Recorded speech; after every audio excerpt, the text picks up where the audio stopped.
Hi, folks, with Tacitus today, your pushback channel, and thank you for joining this audio live stream. Please listen to this presentation as you would a radio broadcast. In this essay, I'd like to talk about the different standards of justice and the rigor of the application of the law, depending on the political or ideological circumstances or beliefs of the accused or of the perpetrator. So, there's been a spate, as many of you have probably heard, a spate of vandalism across the United States just recently, which have included, for example, vandalizing Tesla motor vehicles and even berating or in some cases beating up owners of Teslas, but also other acts of,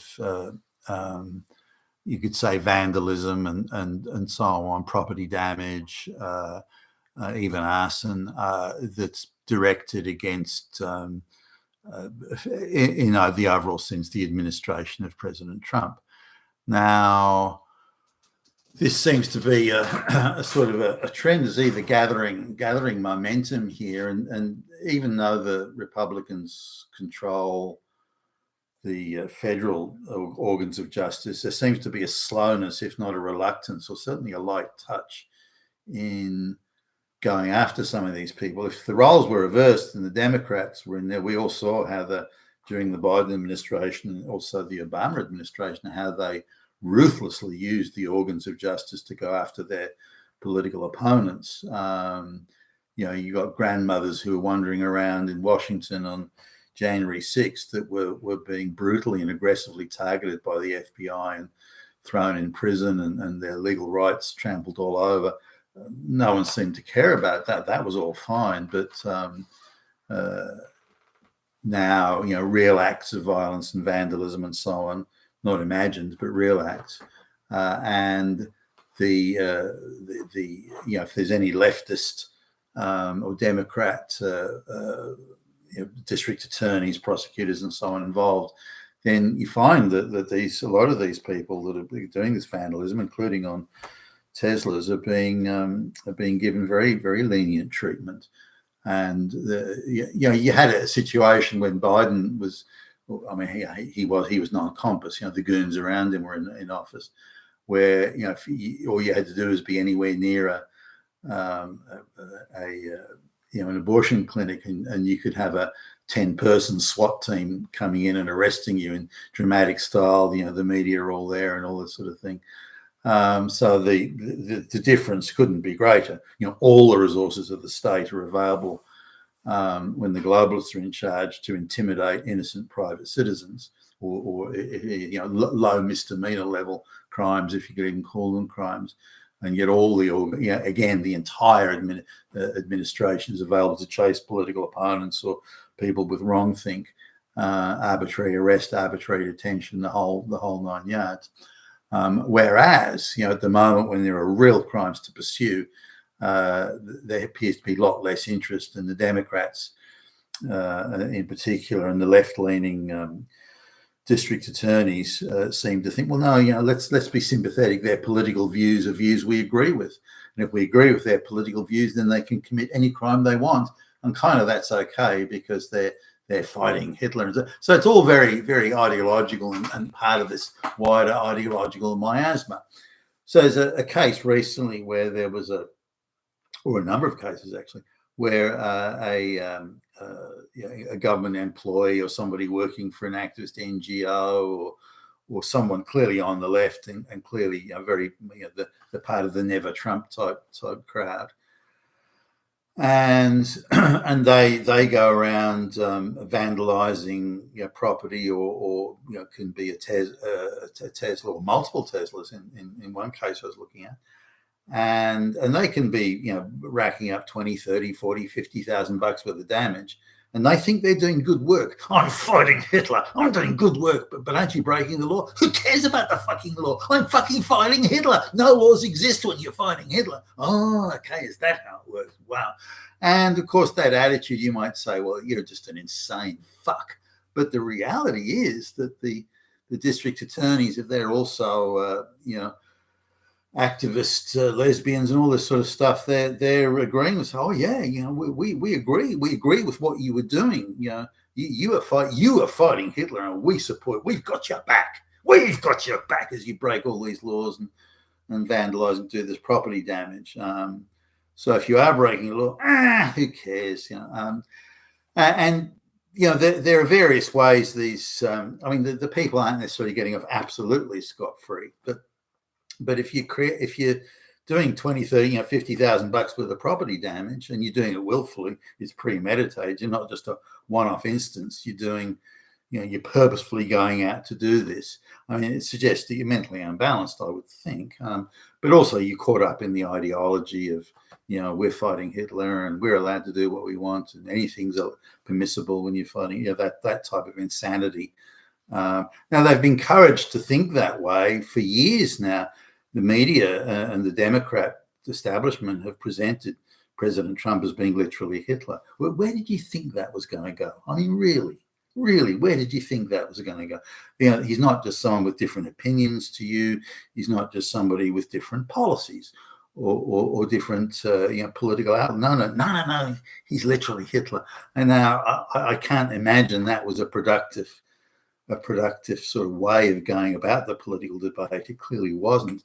And for people who are simple-minded or easily influenced by those sorts of things, then when they go and deface a Tesla, trash a Tesla, then are they trashing a Tesla? Well, no, they're not. You see, they're attacking Musk, and Musk is buddies with Trump, so we're attacking Trump. And if we're attacking Trump, then we're attacking Hitler. And these people are dumb enough and stupid enough and moronic enough to actually enter into that sort of type of thought and that thought process. So now, in a sane world, those people would pay severely for this. Hey, you can't think that way. You can't do those things. You can't break the law like that. If you disagree with the political policy of someone, then you vote accordingly, or you make representations to your local member of Congress, or you write letters to your senators. That's how you do it. Or you go and get stand for election yourself if you want to. You don't go around destroying property because you don't like someone or think they've got the wrong views. And so the punishment should be harsh. There are ways of going about this. You didn't do that. It's prison for you, assuming they're found guilty in the court. There's prison for you, motherfucker. But that's not what's happening. And now some of them are getting chased down, but many of them are getting off very leniently. In one, number of cases that I've looked at, these people who are clearly guilty. They're even admitting the guilt. It's not like you need a drawn out court case or something, but they're fessing up. And some, in one case, this guy was over $20,000 worth of damage he caused, like vandalism damage, and he's not going to get any criminal record here. There's no criminality going to be recorded. He's not going to lose his job. He's safe and secure in his job. Wow. That's like, ooh. As far as I can tell, he's not even getting fined. The legal costs that the state has gone to so far, which wouldn't have been huge because he fessed pretty early in the scheme of things, so he's not required to reimburse the state for the costs they've gone to.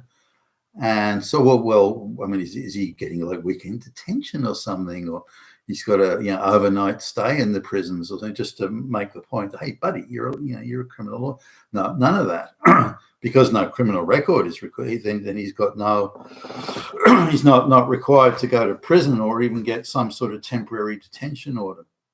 Similarly, he's not required to wear like ankle bracelets or something like that. What is the penalty he's required? Is there any penalty he's getting?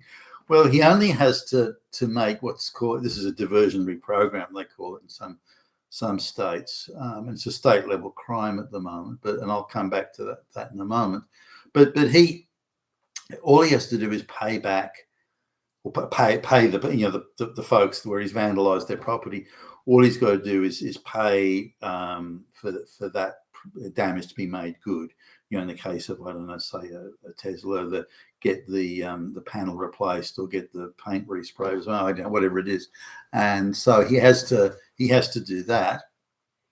Now I don't know whether it's a long-term payment plan, so you can spread that out over years, so he can avoid, if you like, the pain, the crunch of having to pay in a lump sum. I think he should be forced to take out a loan, use that loan then to compensate the people whose property down. Then he has to pay back that loan to the, like a finance company or a bank or something like that. So I think that would be. So now I do get the idea. So the lesbian activist attorney general or district prosecutor, whoever they were, who's very left and very activist, clearly does not want to prosecute this guy.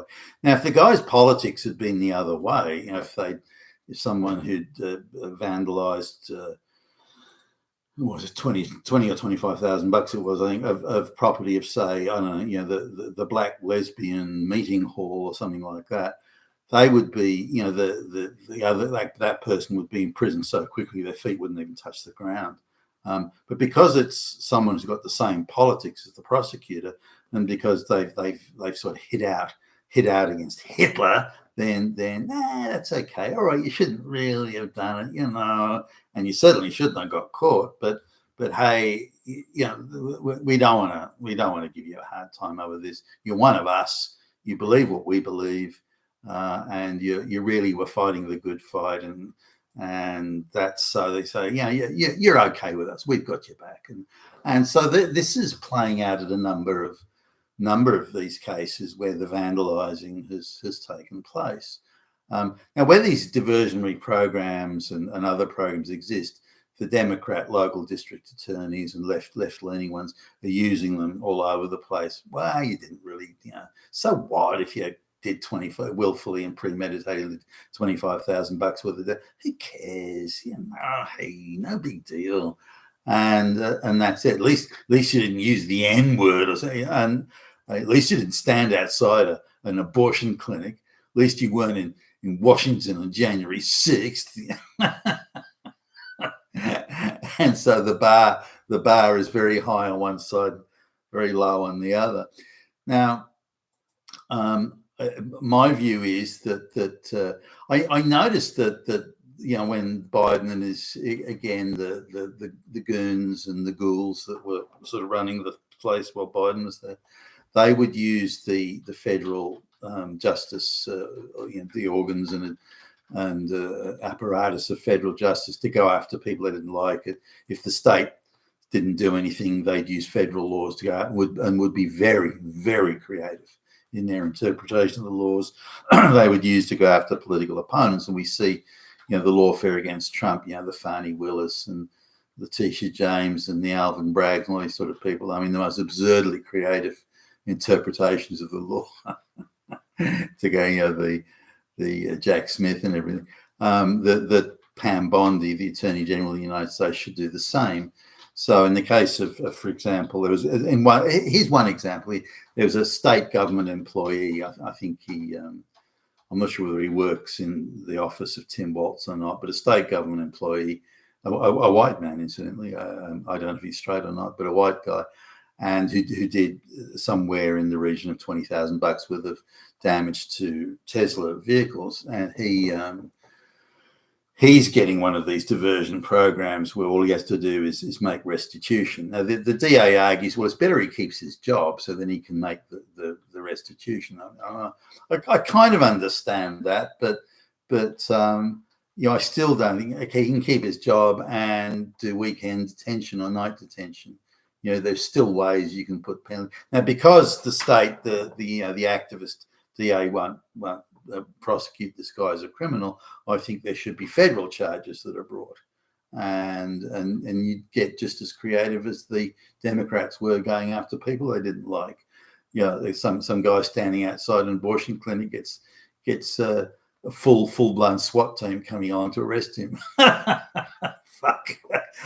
So do that sort of thing. When the Democrats and their goon followers realise that they will be on the receiving end of that harsh treatment, as well as dishing it out, then they go, oh, come on, let's not be hasty. Why don't we sit down and talk about this? But it's going to take that sort of action to get them to the table to be reasonable. When they can do whatever they want with the law, but the other side is restrained and sensible and responsible, then they'll just keep on doing what they've been doing. But if they have to pay the same penalty as the one they're dishing out, then they won't want to do it anymore. So I think Pam Bondi and the federal AG should go after these people and make sure that these people that are ideological, political vandal operatives, and go after them, make sure the penalties are commensurate with the criminal acts they've committed. You've been fantastic today, your Pushback channel, and thank you for listening.